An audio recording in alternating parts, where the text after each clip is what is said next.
Hey friends, I have a project and so it's going to become a video.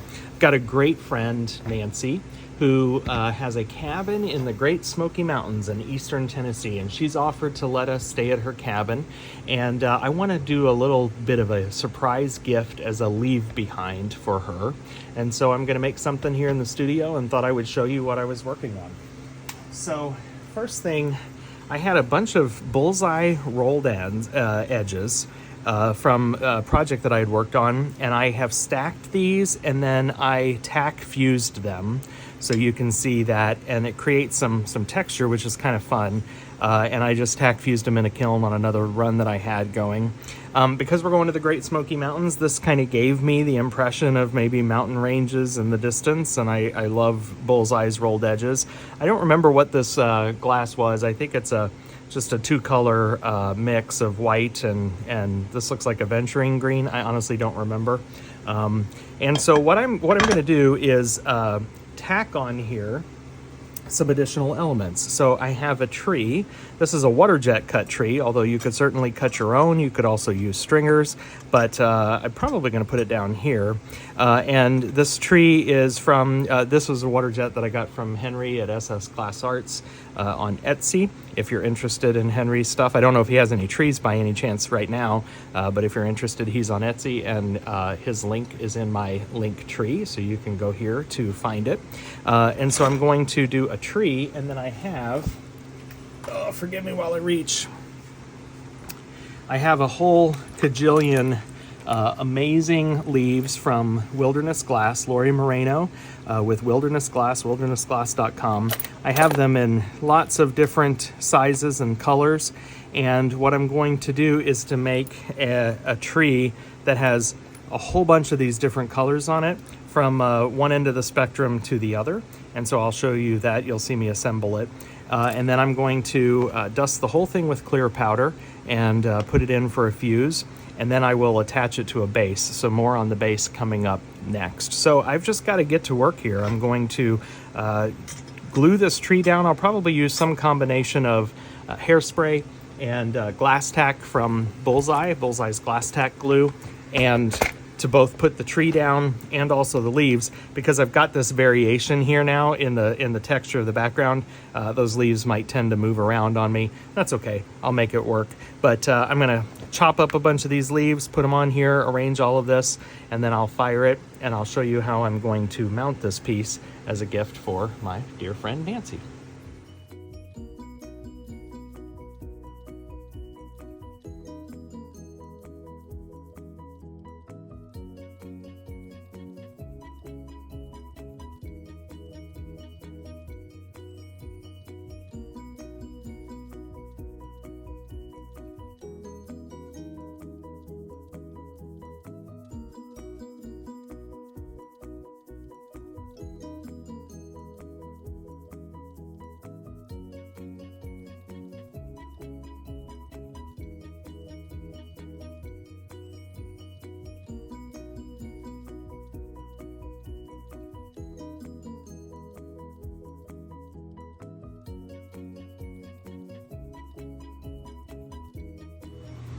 All right, there it is. So you can see what I did there. I had these practically clear. There's just a little bit of kind of a purple hint in them, clear leaves. I was trying to kind of represent winter. Now I could have just left that empty, but I also have these really cool clear leaves, so why not use them? So I used those, then some very light green. She has a couple of Lori, and of course, I'm filming this at a certain point in time. I have acquired the stock over a long period of time. I don't know what she has on her website right now, but follow her if you don't, and make sure you subscribe to her newsletter, because then you're going to see updates as they come.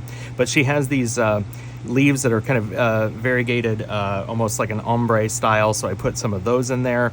Then I have these real light green ones that I put down the middle, these dark solid green ones here, and then obviously the fall leaves here, and I put a couple fall leaves on the ground. I thought about doing a mixture of these leaves all over the ground, but I thought, one, that might be messy, tree. And two, yes, there are leaves that come out of trees throughout the year, but I just wanted to kind of symbolize the end here. And so I chose artistically just to put those two.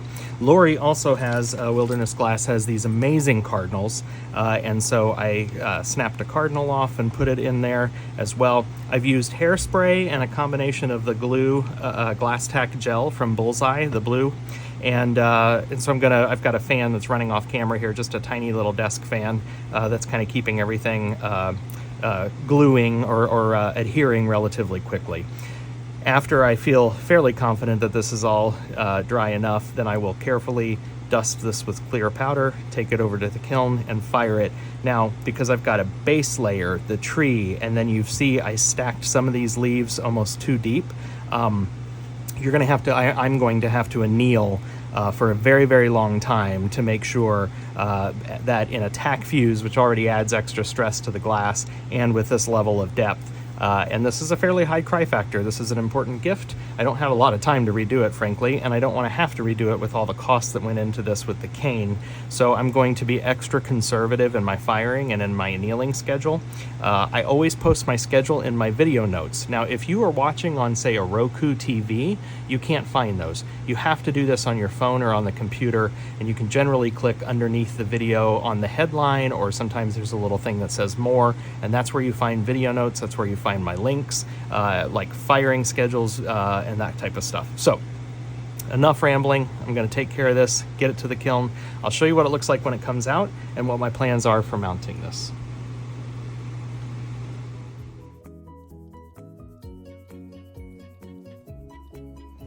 All right, here it is. So I fired this. I went up to 1375 for 15 minutes, and then I brought it back down. I actually annealed this for 6 hours, which may be overkill, but I have a completed piece, so it is what it is.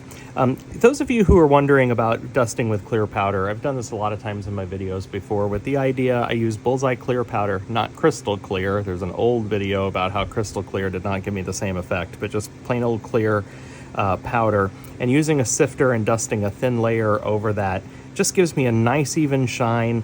Sometimes in particular white tends to devitrify upon multiple firings. This had already been fired once, so that protected the glass. It keeps everything nice and shiny, and I'm generally very happy with this. I'll lift it up and hopefully the video follows along here and zooms appropriately. The only thing is that my cardinal kind of fell into a divot there. I should have had him positioned a little bit more on that trunk so he didn't fall over. It's not the end of the world, but I would have wished that he was up just a little bit.